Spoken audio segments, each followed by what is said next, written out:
Hi everybody, this is Justin Publon with WisconsinWX.com. I'm here with another stormy adventure for you. This one took place on Saturday, July 23rd of 2016, so last weekend. I was down near Worthington, sort of halfway between Worthington and Dyersville on Highway 136 in Iowa, chasing a rather funky looking storm that was definitely one that was pretty messed up, but I found it very interesting. The first thing that I can definitely note is that the storm was not what you would expect a tornadic storm to look like. It was very opposite of that, and you may perhaps consider it upside down in a way.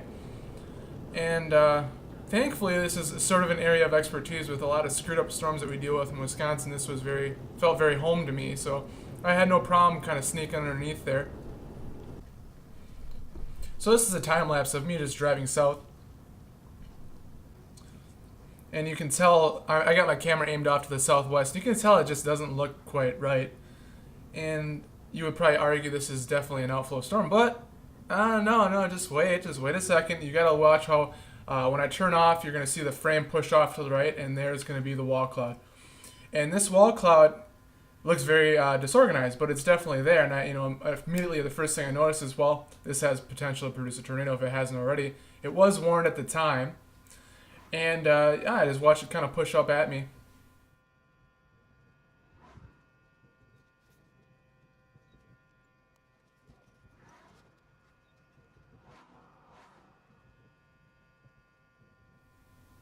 I'm still at this point. I'm still feeling pretty confident about my location. I feel like I'm in a good spot. I'm safe. I'm just watching it roll in, and I put myself in a position that, if everything goes right as planned, it will be moving south of me, just barely south of me.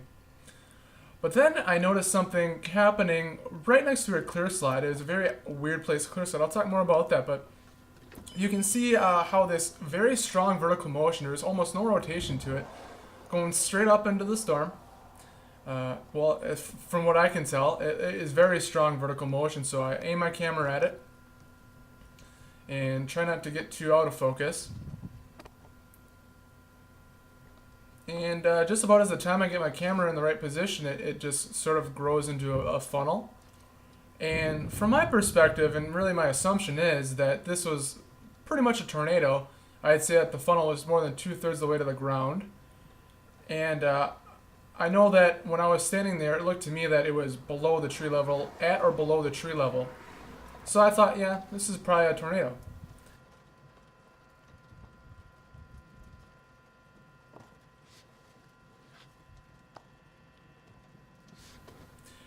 But then it sort of wisps away, and it goes away, and it fades off into the haze and the low contrast of the situation.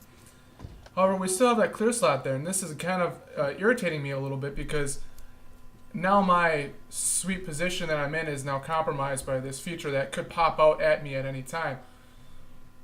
So I hang out here for a little bit, and the new area that I'm watching actually develops off to the southwest of that, more off to the left of the screen there.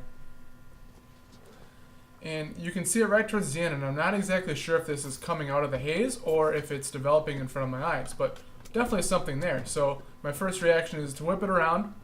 I want to get in a better position to see the storm, the tornado, and I want to also be able to act quickly if that northern periphery of the wall cloud starts to flare up again. This is the view looking north from my GoPro camera, which is mounted on my roof. And as I whip it around, you can see way in there, very tiny, it doesn't look great on the wide angle lens, but a tornado or funnel cloud, really sort of substantial way in there. So I pull up ahead a little bit, I stop, and then I look back off my left shoulder.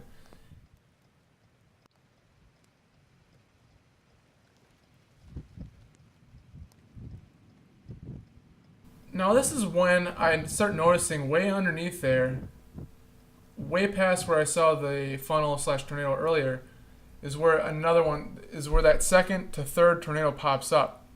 And this would eventually be a confirmed tornado. Perhaps it's not producing consistent damage at this point, but I can almost guarantee you that it was on the ground there. And it's wisping away in there, way in there. And I hold out as long as I can. I'm in a bad position. I'm on a road and I'm on a hill. And I really don't want to be there. I just don't want to be there. So I stop filming, and I move a little bit further north. So I take a photograph. This is probably when it was at its visual maximum, the best it looked, the most photogenic visual representation of a tornado that I saw that afternoon.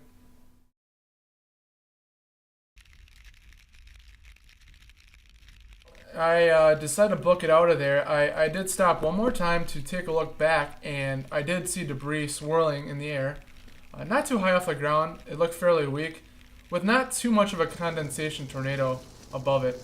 So, and I know for sure, I know certainly there was a tornado there, and it was confirmed by the National Weather Service in Quad Cities. Now, this is just a still image of that funnel cloud / tornado that we saw earlier.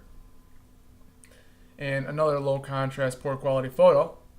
You can see that clear slot off to the right there is pretty well defined. It's kind of strange. You wouldn't expect it there. It's on the northern side of the storm. I'm looking west at it. So it's really kind of weird. And I actually keep following that throughout the rest of for over the next hour as I chase east. So eventually I made it back to Highway 20, and then I started heading east again. And the storm is basically trying to swallow me up, and I have to get out. My plan was to get east of it and continue to follow along. I expected it to turn northeast. It does turn northeast, but at that point it stops becoming tornadic. The other thing I noticed is that if this thing was going to cycle or produce a tornado where I think it should produce one, it wasn't going to do it because that clear slot was not relocating. It was staying back, buried in the rain.